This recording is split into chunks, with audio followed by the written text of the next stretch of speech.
नमस्कार, मैं Dinesh Khatri TT public senior secondary school के इस डिजिटल प्लेटफॉर्म पर आपके सामने क्लास 3 के हिंदी व्याकरण का टॉपिक लिंग लेकर प्रस्तुत हूँ। लिंग क्या होता है? जेंडर, इसे अपन कहते हैं लिंग। इस संसार में जितनी भी वस्तुएं हैं वह सभी अलग अलग जाति का बोध कराती है। जो पुरुष जाति का बोध कराती है उसे हम पुल्लिंग कहते हैं, और जो स्त्री जाति का बोध कराती है उसे हम स्त्रीलिंग कहते हैं। ध्यान दें, आप सभी को जो बताया जा रहा है, जो लिखाया जाएगा, उसे अच्छी तरह से समझें और उसे अपनी हिंदी की कॉपी में नोट करें। ये आप विशेष रूप से ध्यान रखें। हमारा टॉपिक क्या है? लिंग।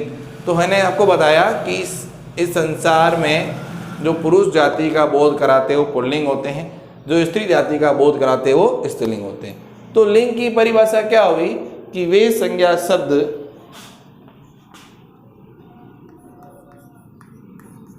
क्या होगा? संज्ञा शब्द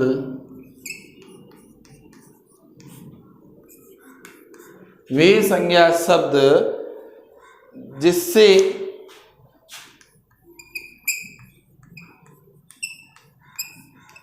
उसके पुरुष या स्त्री होने का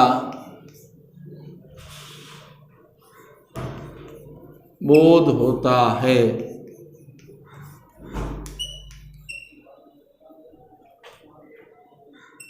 वे लिंग कहलाते हैं।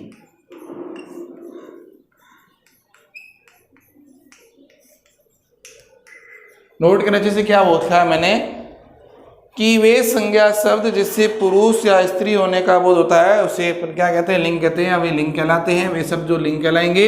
मुख्य रूप से लिंग के प्रकार कितने हैं? लिंग 2 प्रकार के होते हैं। हिंदी में 2 प्रकार के लिंग होते हैं, विशेष रूप से ध्यान रखें।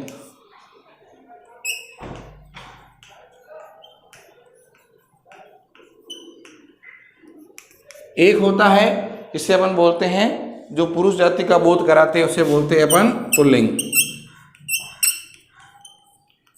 और दूसरा होता है जो स्त्री जाति का बोध कराते हैं उसे बोलते हैं अपन स्त्रीलिंग। तो सबसे पहले क्या बात है? पुल्लिंग। पुल्लिंग के बारे में मैंने अभी आपको बताया क्या होता है पुल्लिंग। वे संज्ञा शब्द जो पुरुष जाति का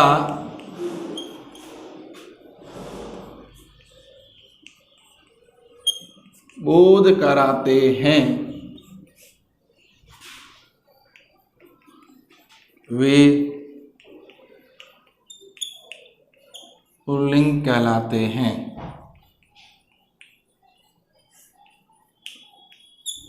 ध्यान दें, क्या आपने बताया है कि वे संज्ञा शब्द जो पुरुष जाति का बोध कराते हैं, यानी पुरुष होने का, पुल्लिंग होने का बोध कराते हैं, वो पुल्लिंग शब्द कहलाते हैं। दूसरा क्या है? स्त्रीलिंग।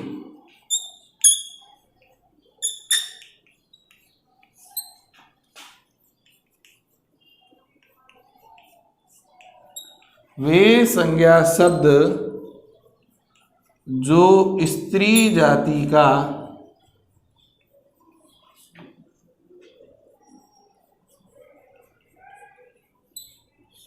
बोध कराते हैं वे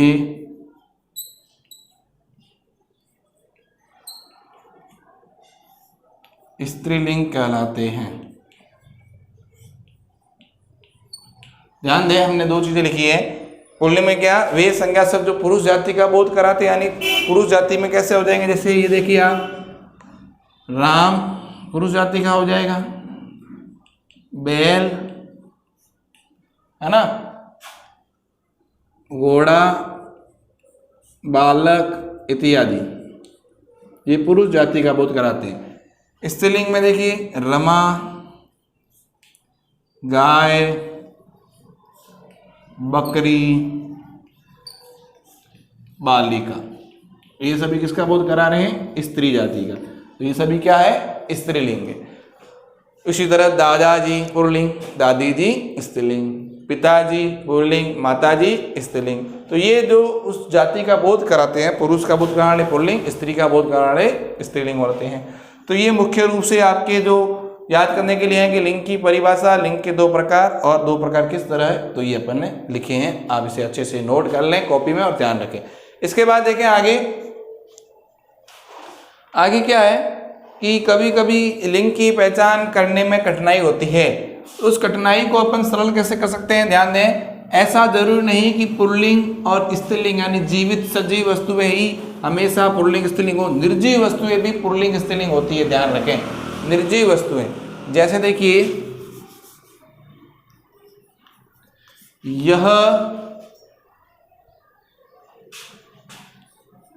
यहां एक बड़ा बक्सा रखा है, ये एक वाक्य। फिर दूसरा वाक्य देखें, दर्जी ने गुलाबी कोट क्या किया है? सीला है।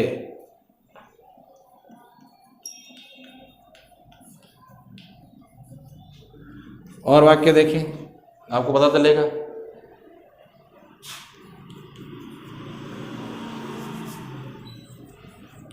यहां एक छोटी डिबिया रखी है।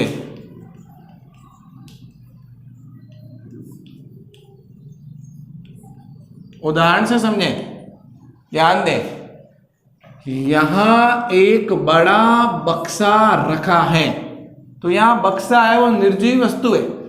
इसमें लिंग कौन सा होगा? पुल्लिंग है या स्त्रीलिंग, पता कैसे चलेगा? इसकी क्रिया देखें, रखा है। जब पुरुष जाति का होता है तो इस तरह से आएगा, रखा है। और उसकी विशेषता है वो आएगी, वो भी पुल्लिंग स्थिति में है तो पुल्लिंग होगा, स्त्रीलिंग स्थिति में है तो स्त्रीलिंग होगा। जैसे यहाँ बड़ा बक्सा रखा है तो बड़ा बक्सा रखा है, ये दोनों पुल्लिंग शब्द है तो बक्सा भी क्या है? पुल्लिंग। दर्जी ने गुलाबी कोट सीला है। क्या सीला है? कोट सीला है ना। और कैसा? गुलाबी, तो ये भी क्या है? पुल्लिंग। अब यहाँ देखिए, यहाँ एक छोटी डिबिया रखी है, रखी क्रिया स्त्रीलिंग है, छोटी शब्द भी स्त्रीलिंग है तो डिबिया भी क्या होगा? स्त्रीलिंग। इस तरह से अपन इसका पहचान कर सकते हैं कि पुल्लिंग शब्द है या स्त्रीलिंग है। कौन से शब्द? निर्जीव, ये सब निर्जीव शब्द है, निर्जीव वस्तुएं हैं। तो इनमें पुल्लिंग स्त्रीलिंग पता करने के लिए आपको इसकी क्रिया का ध्यान रखना है और इसकी विशेषता दी हुई जिसको ध्यान रखना है, उसके अकॉर्डिंग आप पता कर सकते हैं कि वह पुल्लिंग है या स्त्रीलिंग है। ठीक है, ये तो हो गई पहचान की बात। इसे भी आप नोट करें, ध्यान में रखें कि इस तरह से पहचान होती है। अब हम कुछ उदाहरण लिखेंगे जिनको पुल्लिंग से स्त्रीलिंग में कैसे बदलना है या क्या होता है, तो वो अपन यहाँ लिख रहे हैं, उसे भी आप साथ साथ में नोट करें।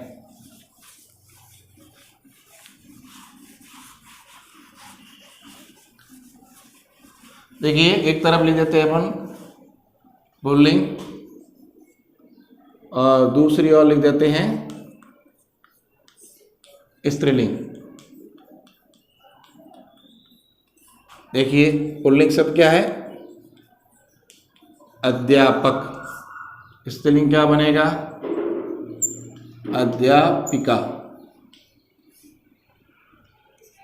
पुल्लिंग शब्द क्या है? छात्र। स्त्रीलिंग शब्द क्या बनेगा? छात्रा। पुल्लिंग शब्द क्या है? शेर। स्त्रीलिंग शब्द क्या बनेगा? शेरनी। तो इस तरह से बदल के लिखने, ठीक है। तो मैं लिख रहा हूं, आप नोट करते रहें। राजा क्या बन जाएगा उसका? रानी, है ना। पुत्र क्या बन जाएगा? पुत्री। दादा का दादी। चूहा क्या बन जाएगा? चूहिया। चूहा का क्या बनता है? चूहिया। भगवान बन जाएगा भगवती। ठीक है। इसी तरह नाना नानी,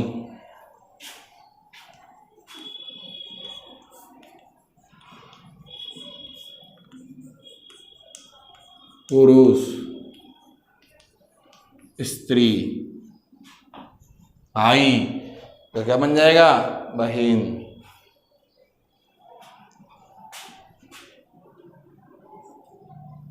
ससुर का क्या बन जाता है? सास।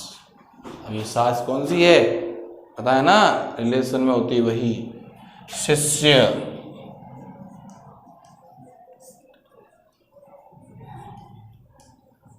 शिष्या। इसी तरह बूढ़ा,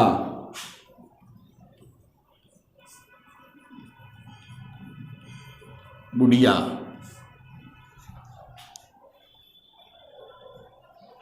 देव, देवी। इसे आप अच्छे से नोट करें। ऐसे और भी बहुत सारे शब्द हैं जिनमें पुरुष और स्त्री जाति का अलग अलग बोध होता है, तो उसे अपन पुल्लिंग और स्त्रीलिंग में बांटते हैं, ध्यान दें। इसके अलावा नौकर,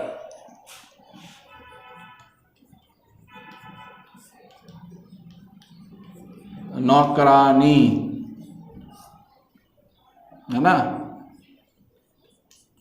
मुर्गा, मुर्गी। बिल्कुल ऐसे आप आगे भी कर सकते हैं। मुर्गा मुर्गी में थोड़ा नायक, नायिका, गायक, गायिका।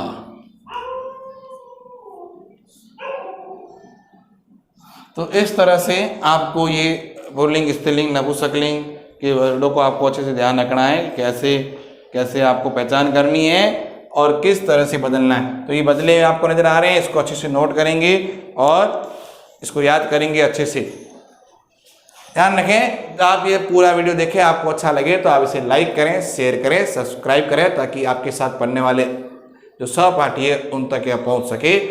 आज हमने लिंक पढ़ा है, इसको आप अच्छे से नोट करेंगे, ऐसी पूरी उम्मीद है। कॉपी में भी लिखना है, समझना है, और जब भी क्लासें खुलेगी तब आप उसकी जांच भी की जाएगी।